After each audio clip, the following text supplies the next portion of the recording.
Well, it seems that I'm live. Yes, well, good day to you. It's Sunday here at the moment, and I decided that in between all the church services and so on that would be taking place today, I would have a chat about our spiritualist way of life, religious belief, practices, and what has happened to us as a religious grouping ever since it began. Oh, hello, Tony, Reverend Tony and Julie. Afternoon, yes. Well, you know, and one of these things about this StreamYard lark is that, of course, I've been on these video broadcasts on, you know, with other people, and all sorts of people have come on, and, you know, including me, to talk and so on. But I suppose this is sort of a little bit just about me chatting to you and leaving you with your thoughts on any subject. And of course, you can comment, of course, on these things. And afterwards, of course, you can always message me, as you know, emails as well, Rev Lyn at btinternet.com. And we have our conversations. I was looking at some of the old spiritualist campaigns, those campaigns that were to get us recognition as a proper religious group, to have our mediums recognized as being able to bring communication from the world of spirit back to this one, and thus prove what we say is the truth, that there is no death, that it's a physical thing, that our spirit lives on, our individual spirits live on. And it seems to have infuriated people from the very time that it began, modern spiritualism, that is, in 1848. And interestingly, in the March, which we're now in. And I was thinking about people who had been individually persecuted and indeed prosecuted for practicing those mediumship faculties that they've developed in the cause of promoting spiritualism. And I was looking at the kind of people who were attracted to spiritualism, and it's just everybody, you know, not one class, not one color, not even one creed, just people, human beings who have had either that direct revelation themselves from loved ones, from spirit, either purely voluntarily coming to them, or through the good offices of a medium, and who know that what we say is the truth, and that in order to inherit eternal life, you just have to be born into this one from the eternity that you were in before you came. And then when you finished with the body functions of this life, you move on then as the unique spirit you are, the individual that you are, into the spirit dimension again. Hopefully a lot wiser. And I was looking at Helen Duncan because a friend of mine who is now Pastor Spirit himself in 2012, Michael Colmer, who assisted Candy Taylor, the publishing editor of Psychic World newspaper, he, for 20 years before his passing, he had campaigned to get a pardon for Helen Duncan, the medium, for her conviction under the Witchcraft Act. Yes, she was convicted under the Witchcraft Act of 1735 of pretending to conjure up the spirits of the dead.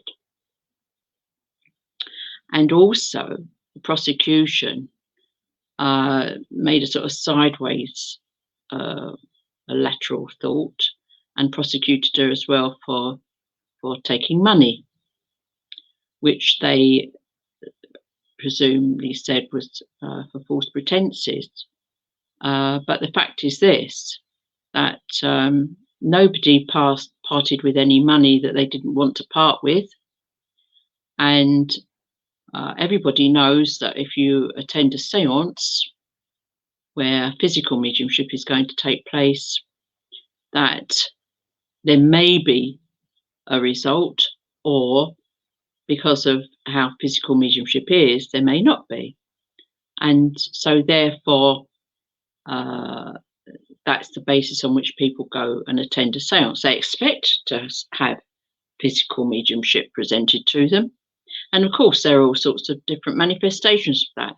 There's table moving, there's trumpets moving, there's all sorts of phenomena, bells ringing, tambourines can play and rattle, bells can be rung, noises and singing can be heard, all sorts of things.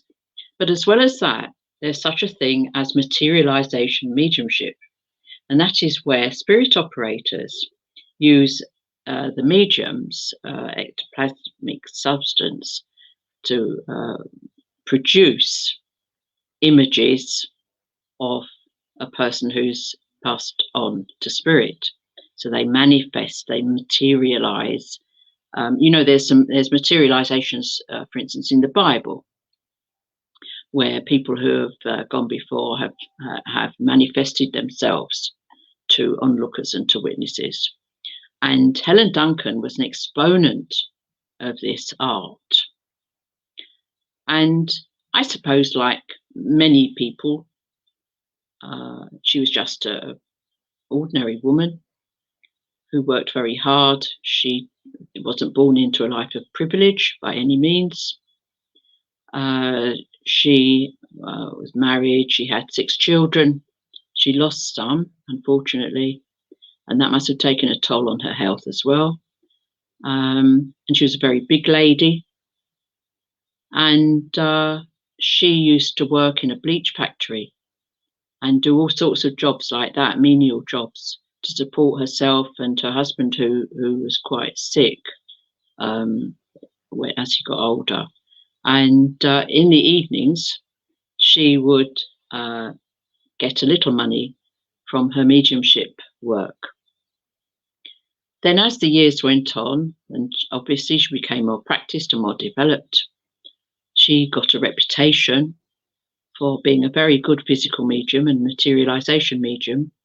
And so she traveled the length and breadth of the country, giving demonstrations and so on. And of course, like most venues, spiritualist venues, if they're putting on a special evening or afternoon of mediumship, they will ask a charge.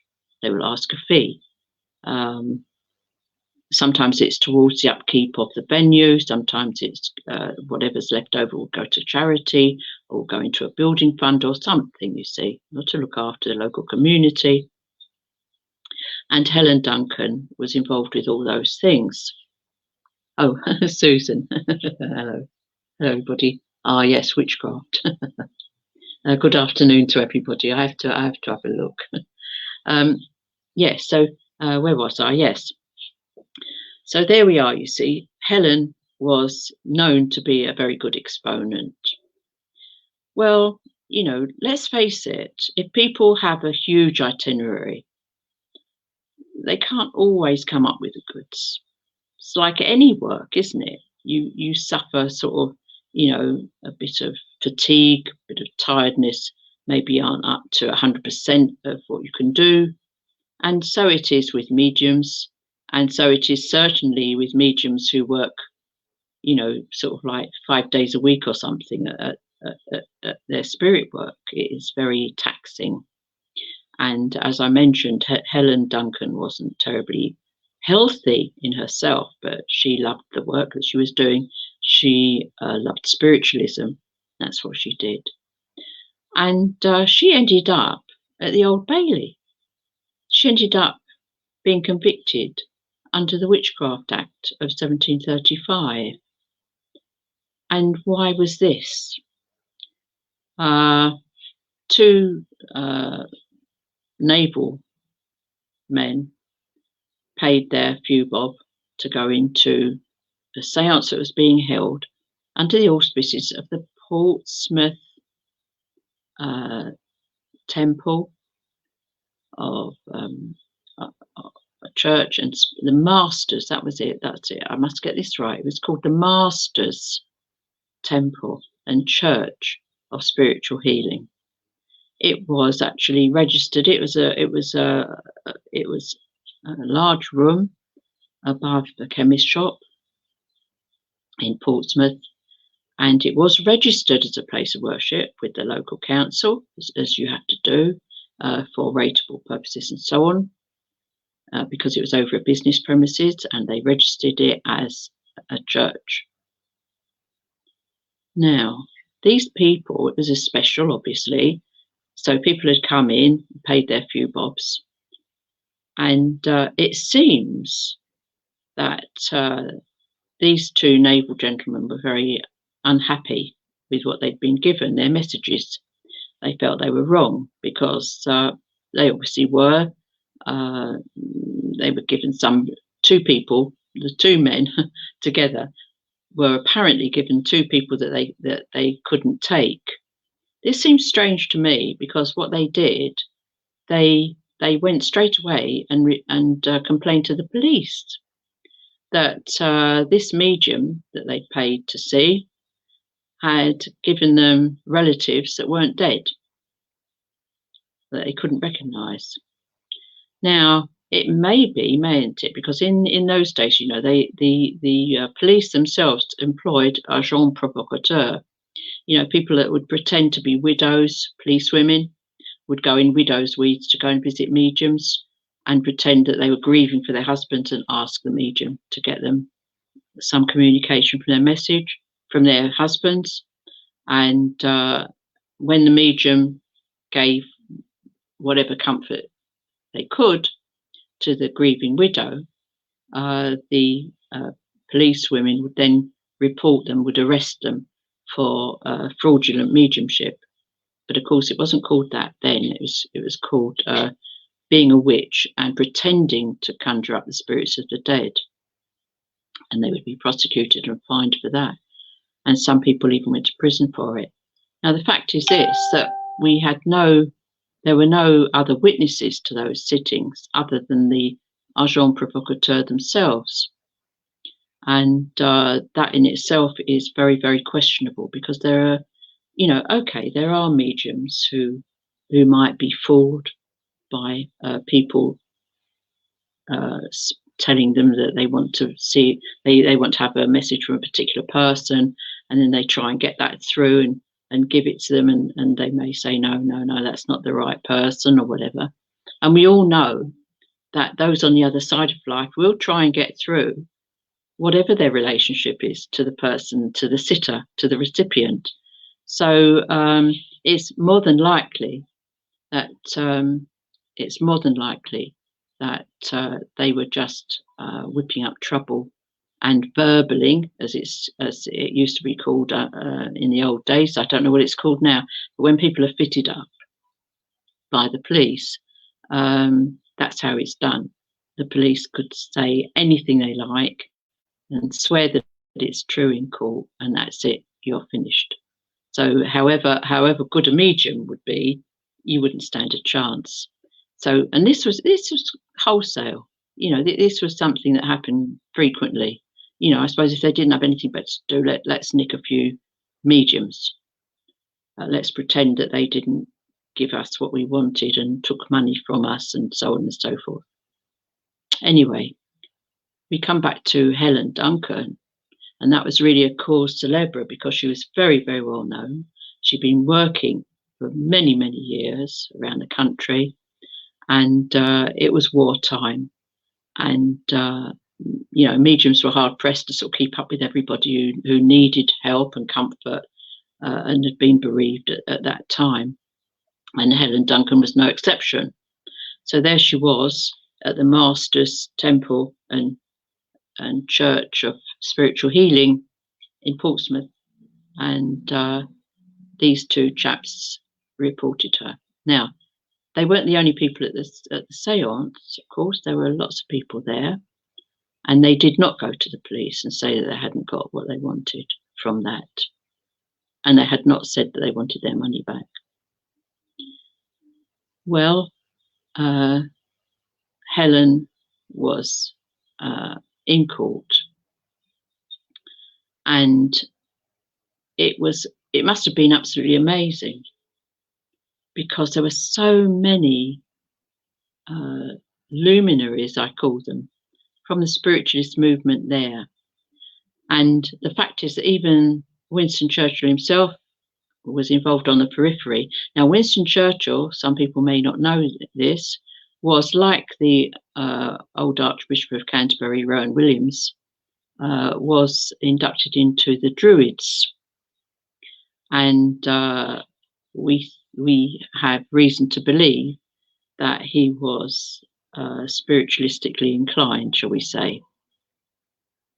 Now, Winston Churchill, when he heard about this prosecution of Helen Duncan under the Witchcraft Act, he said it was ridiculous.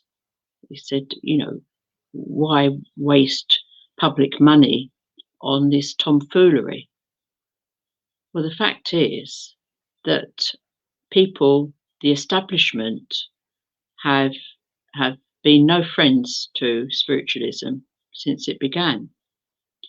And I suppose, without going into it, we undermine all those established concepts of good and bad and heaven and hell. And it's a way, perhaps, of controlling people, isn't it? To tell them that if they're bad, they'll go to hell, and if they're good, they'll go to heaven. And in between times, they'll actually go to, when they die, they're going to go to sleep, and then they will be woken at the last trump for judgment. That's a sort of paradox, isn't it? You can go to hell, but you're not asleep. Go to heaven, but you're not asleep.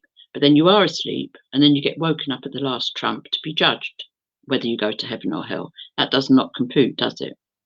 However, that's just something to think about. Now, what I wanted to tell you was that this trial of Helen Duncan, so many people went as witnesses to the fact that she was a good medium.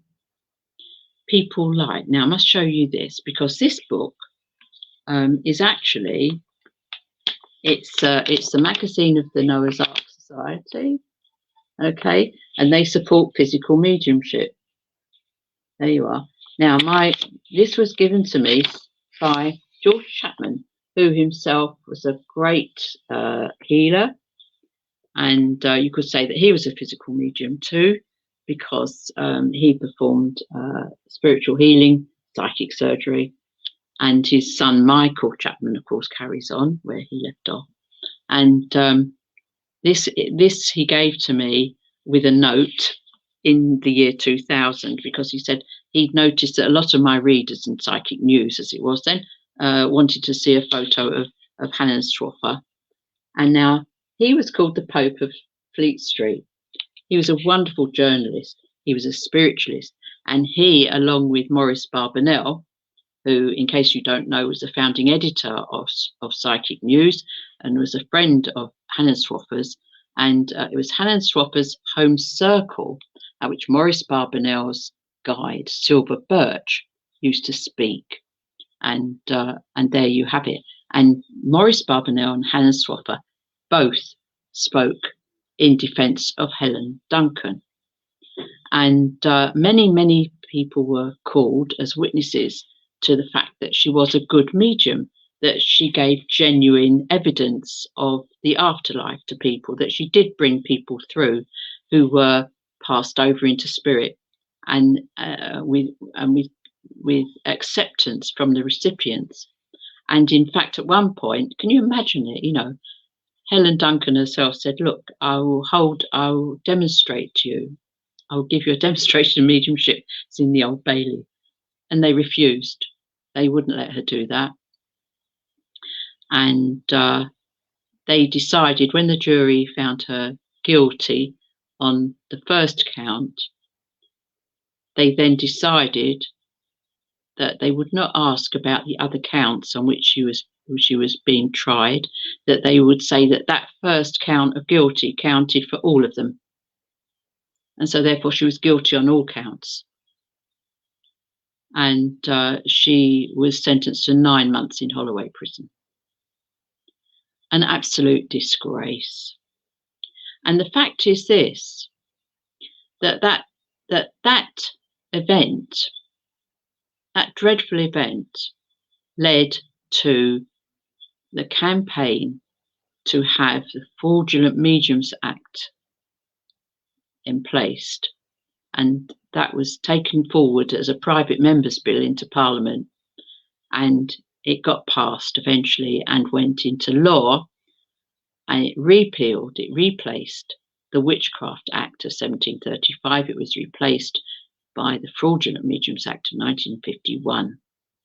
And that was as a result of the dreadful miscarriage of justice that was going on in the Old Bailey.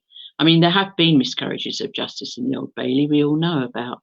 They're not to do with mediums and mediumship and spiritualism, but the same tactics were applied.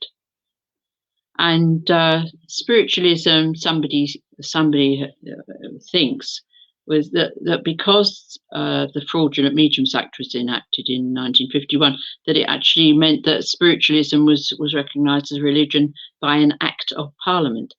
This was a subsidiary spin-off, if you like, that it meant that because the Fraudulent Mediums Act presupposed that there must be genuine mediums if there were fraudulent ones.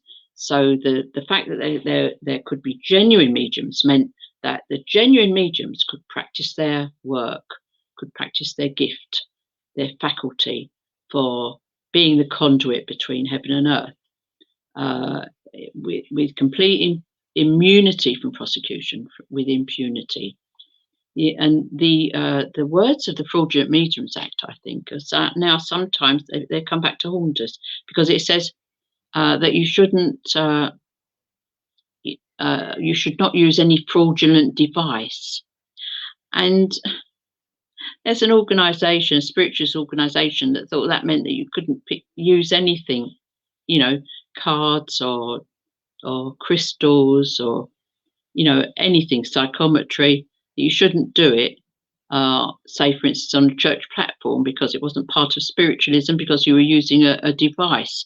Well, it doesn't say don't use a device. It said don't use a fraudulent one. So I think there's a subtle difference there. Now, Arthur Findlay, who left one of his homes, Stansted Hall, to the Spiritualist National Union to be used as a college for spiritual and psychic study, what he wanted as well was that they should have a syllabus of general knowledge for our mediums and speakers to get a good grounding in a general education, because he bewailed the fact that so many of our mediums, because they came from, you know, fairly maybe underprivileged backgrounds, weren't as well educated as they could be. Because don't forget, as well, in those days, people had to pay for education quite a lot, and people had to leave school and go to work very early, and things like that. So the idea was that that mediums would not trip up over the wording of something like that, because a fraudulent device is one thing, a device is something else. And you know, if I get this glass of water here, and I look in it, and I see some pictures in it, and I see signs and symbols in it, and I tell you what I see in it, this is not a fraudulent device, but it is a device. And I'm not going to get prosecuted for doing it. So, you know, rest assured, you know, so the fact is that we do need to be careful of understanding ordinary words and sentences, because people can use that against us as spiritualists. Now,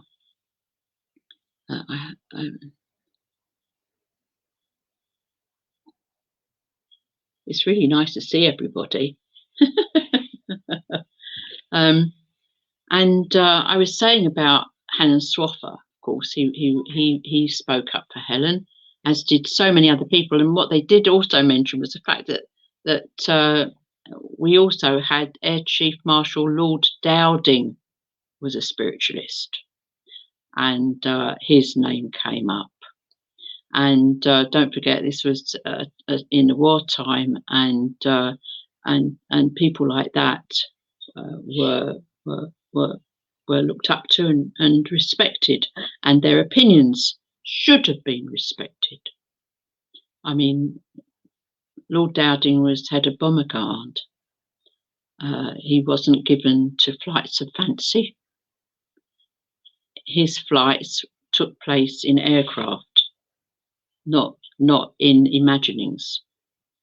And you know, really and truly, looking at the transcript of that trial, it was obviously wrong.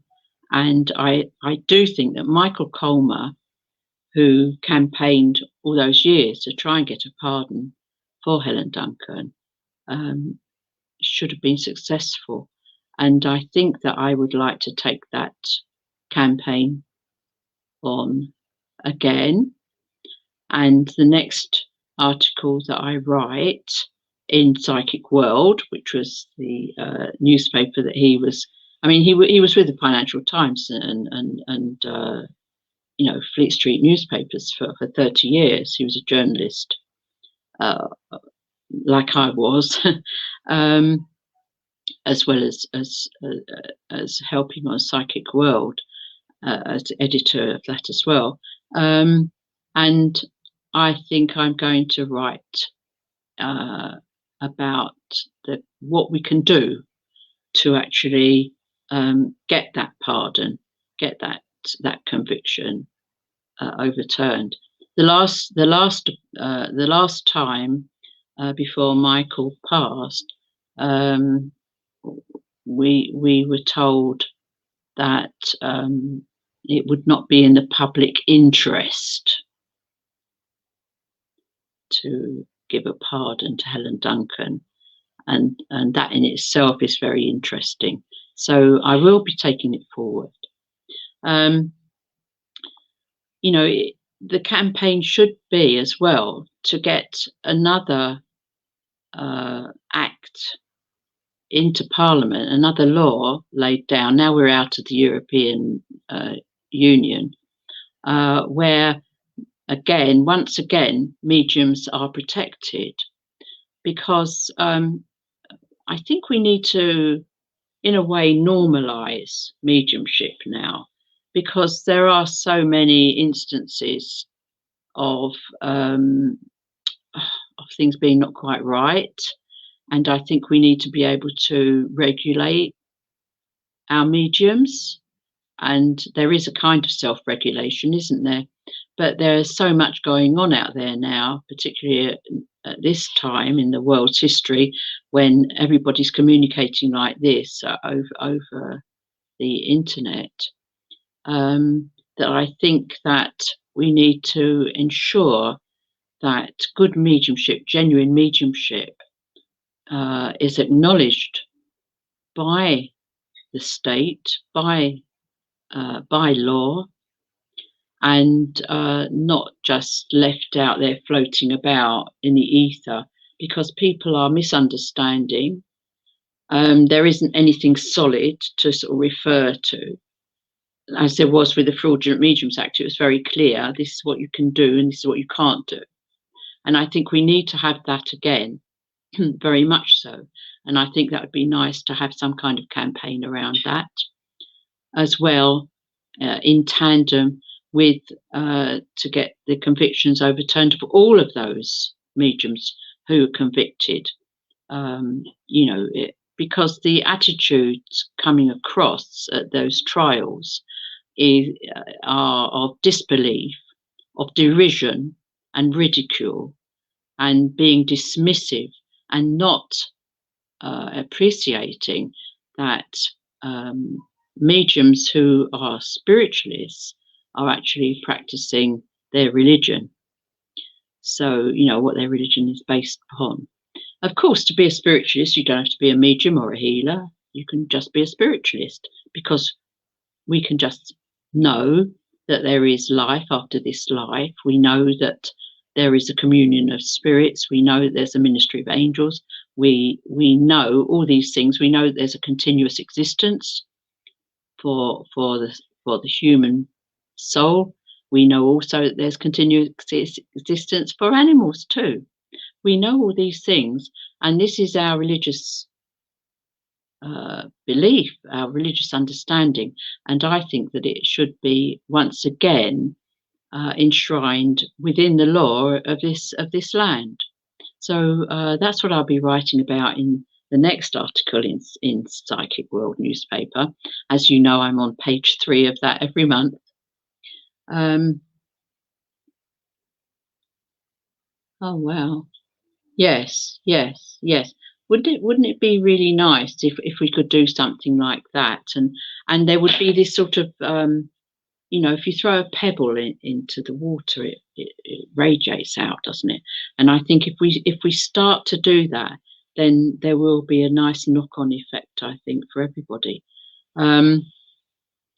As for sort of, you know, it's old campaign becoming a new campaign, and I think that it would be very good for all of us to have something like that.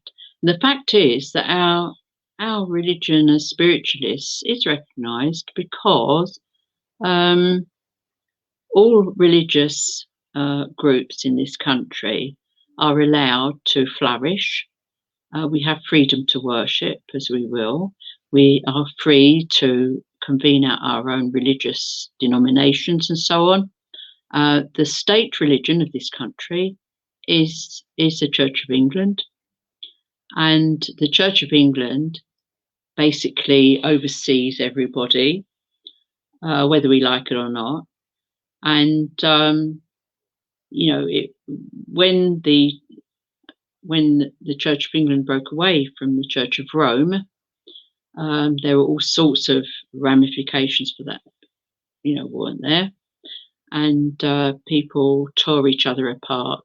Unfortunately, now we have an age of tolerance, and I think that people should understand that religions do not need an act of parliament, not at all. And the other thing is to say that when they repealed the Fraudulent Regions Act, as I keep on saying, it should not have been repealed. And again, our enemies must have been rubbing their hands over that one, because even a large spiritualist organisation supported the repeal, thinking that, you know, that would be a good thing, and it's proved to be not a good thing at all. And we do need something that can regulate. Now, the point is that the trade descriptions, the new Trade Descriptions Act that was in place in the reforms after the European directive, actually only talk about, you know, bad trading practices. That does not have anything to do with spiritualism. It has nothing to do with our religion. It has nothing to do with mediumship, nothing to do whatever with anything. And if money changes hands, for whatever reason, whether you go to church and put something in the plate, or you give to a medium or healer, there is no offence there. There's no offence. And whether you get a good or a bad message, nobody legally is interested in that, because if you've actually, if those two people that went into that seance room, obviously determined to have a go at the medium, and demanded their money back, and said that they were rooked out of their 12 and 6 or whatever it was, and went to the police about it. If they did that now, they would be laughed at, because why? They knew if they were going into a seance room, if they knew they were going into a demonstration of mediumship like that, they would know that they wouldn't necessarily get the message they wanted. They wouldn't necessarily see what they wanted to see, because particularly with physical mediumship, you cannot be certain of what's going to happen, and who's going to get a message and who isn't, and who's going to see a loved one materialize or not. And the fact is that by actually you enter into a sort of an agreement with the people, don't you? You pay your money and you walk in and you sit down. You think, well, I don't like this. This is a load of rubbish. I'll have my money back. Be giving it back on the door, and you walk out. But if you actually went to the police station and said, I've just paid 12 and 6 to watch something that I think is unsatisfactory, and I think that somebody is pretending to conjure up the spirits of the dead, I think they'd show you the door these days. So by that token, I say that they should overturn that conviction of Helen Duncan and say, no, it's all wrong. There's something well wrong here. I mean, she had so many witnesses come forward to talk about genuine messages that they'd received. You know, they were looking at things that, you know, shouldn't have concerned them at all. So there we are. Well, yeah. Continuous fountain of knowledge, I say. Oh, look, I could put that on. Thank you so much, Anthony. Well, you know, these things I'm talking about are in the public arena. Anybody can access these snippets of information. I do encourage you, if you can, to Google the trial of Helen Duncan, and you'll see all the stuff that was trotted out all those donkeys years ago. And you, like me, will be jumping up and down on your seat, thinking, how can they accept that? How can they do that?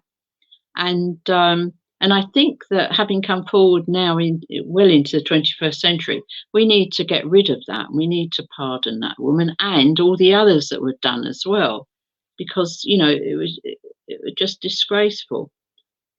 Oh dear, page 3 go. Well, you know, I try, as some of my children say, yes, I'm very trying. So yes, so there we are. We have the wonderful Helen Swaffer, who, along with Maurice Barbanel, was very, very, very. Now, this, you might be interested in this, because this was in 2000, and we talked about you know, physical mediums, and this is all about physical mediumship, the Noah's Ark Society, and the education officer for this was Colin Fry, famous medium. Now, he got into trouble because when he was a very young man, he did seances as well, and trumpets used to fly around and so on. And then some bright spark at one point actually put the light on, and there was Colin standing there holding this trumpet. Well, that was it, you know, all hell broke loose. It must have been fraudulent all the way through and so on. Of course it wasn't. It was just, you know, it was one of those things. And there you are, look at that. Now, my friend Michael Courtney Hunt, whose Spirit Think is his company, he's written in it, this is 2000, Videoing Colin Fry by Michael Courtney Hunt. And that was in this magazine. And he's talking about a demonstration in Walthamstow. He's saying, it was not until I met trance medium Colin Fry at a demonstration in Walthamstow last year that I instinctively knew that I had discovered someone whom I felt would enable me to pass on the message from spirit through the medium of video. Yeah, he's been doing that a long time now. And Colin's demonstrations draw large audiences, and people from all parts of the world travel to see him in both a private and public capacity. Therefore, this was someone experienced and approachable whom I felt would meet the educational and visual criteria exactly. There. And he says, I have great admiration for these pioneers of spirit, as they have encouraged me to look beyond the barrier, reinforcing the fact that we cannot truly understand what is ahead till we make the transition to the next existence. The evidence is there if we would only open our minds. And that's what Michael said all those years ago. And of course, there are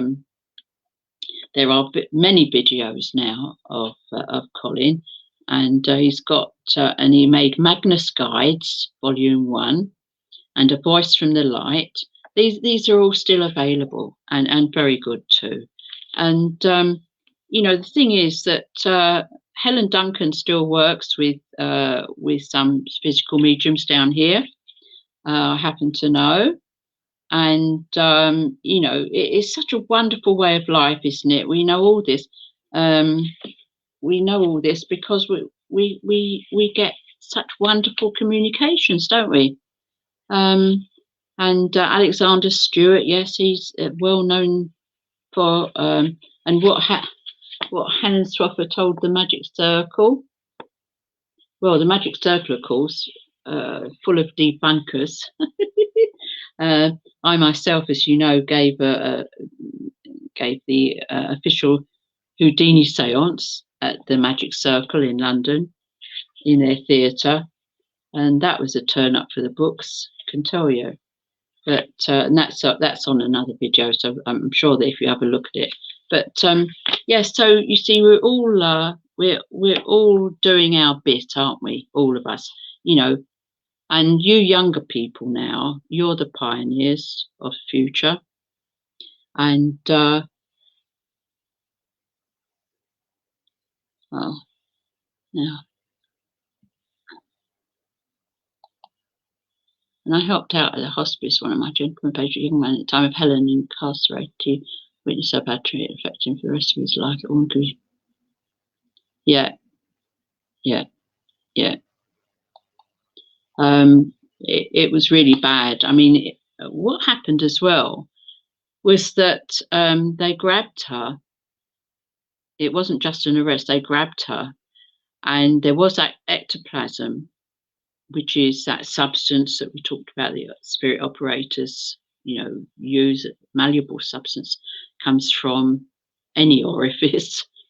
It's sort of like a watery substance, bit like sort of egg white or something, I could describe it as. But if it has to, if the medium is disturbed in that condition, as you can well imagine, it recedes immediately back into the body of the medium. And of course, it's only really meant to be outside the body. It's stuff that comes out. It's mixed with bodily stuff, and however they do it, and it just goes back in and it burns. And Helen suffered burn from that as well, as making her very ill. And unfortunately, her health never recovered from that. Never recovered. And the establishment likes to say, well, of course, she was 20 stone and she was overweight and diabetes and everything, so she was going to die anyway. No, I don't think so at all. And to hear the descriptions of her by her detractors is very, very bad. It would not be allowed now.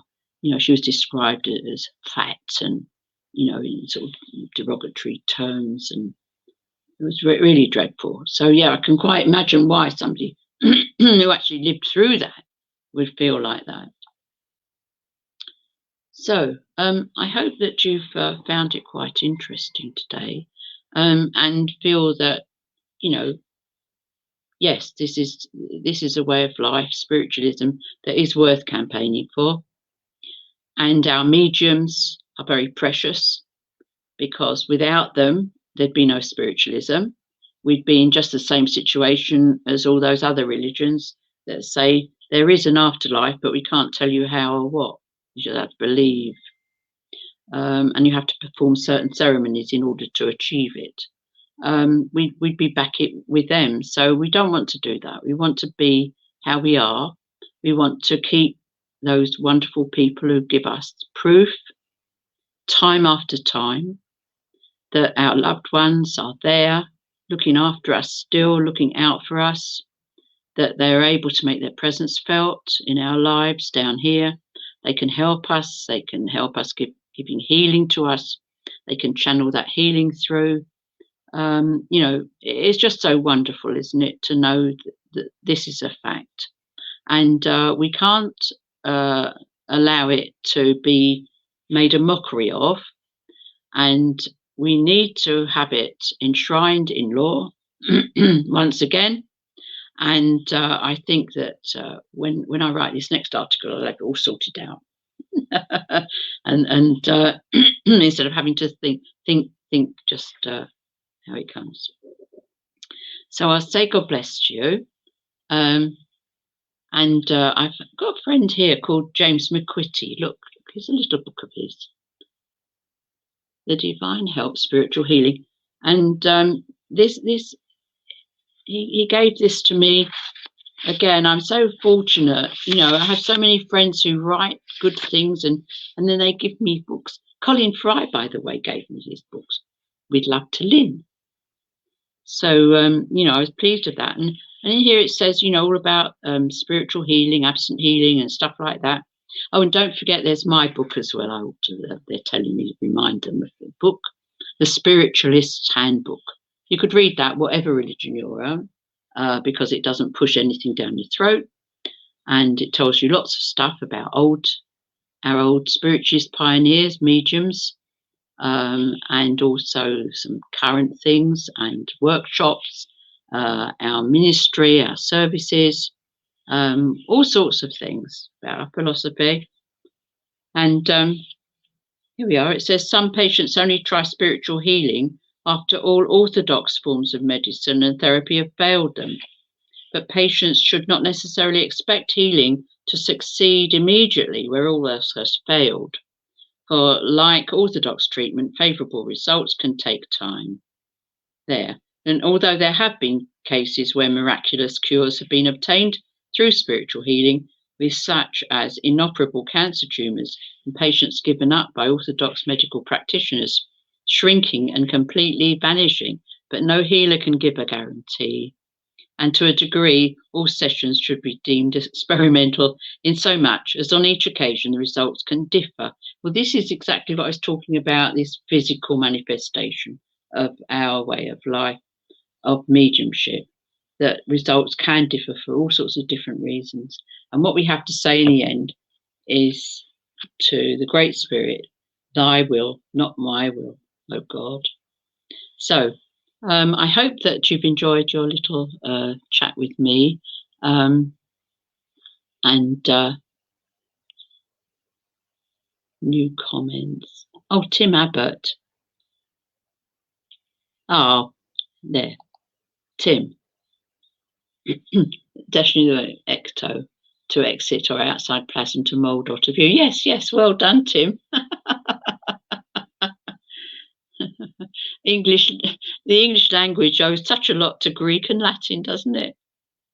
We couldn't just say, instead of ectoplasm, we could have just said, outside substance, an outer substance. But yes, it's wonderful, isn't it, how spirit operators can actually, suss out all our bodily functions and fluids and actually create something that can actually they can use in order to prove that there is more to life than just this life. And I see there you said, Tim. Yeah, absolutely. I think a lot of people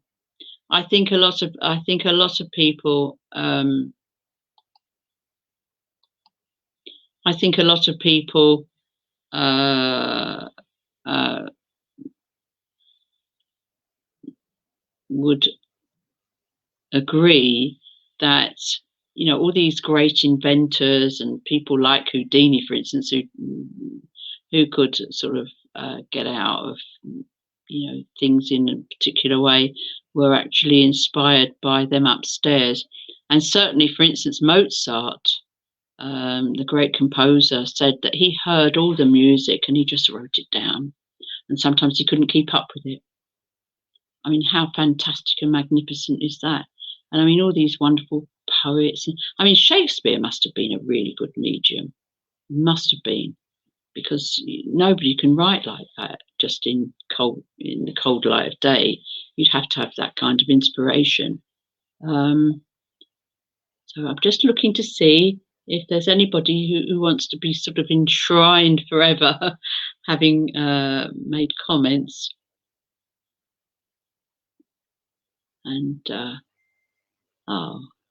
it's so nice of you all to have joined me today, and to know that in time to come, of course, other people will join us over the years and see what we were talking about today.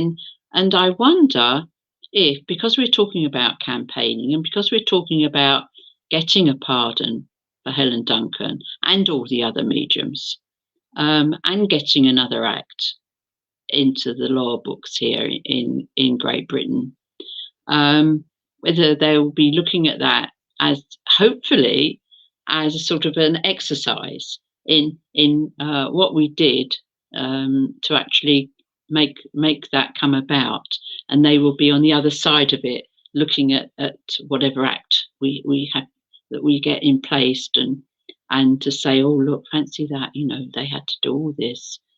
So I'll say God bless to you. I hope that you have a good rest of the day. If you're suffering from all the aches and pains, all the usual stuff that we all have to cope with in our, you know, differing amounts of pain or discomfort, I hope that, you know, we'll ask for some help, for some healing, and that you'll be relieved of that. And if you're waiting for results from hospital tests or something like that, we send out our thoughts to you, and all of us wish for your healing, and wish you a very, very good rest of the day today and for the rest of your life. And I wonder, as you must, whether people will be looking upon this and saying, well, you know, that's when they started to do this campaign, and I think that we're going to be successful. There you are. Now I'm predicting. That's the other thing we're not supposed to do. But I think if we're told by them upstairs various things, I think we're entitled to pass that info on. So I'll say God bless, and I think we've sort of covered more or less everything that we can for the now. I remember the SNU have some lovely little booklets. One of them was how to chair a meeting, and it did say that you know, an address shouldn't really be longer than 15 minutes because people lose interest. And I hope that you haven't lost interest, and we'll speak again soon, I hope. God bless you. Bye for now. Now I have to look up and look away. They end the broadcast.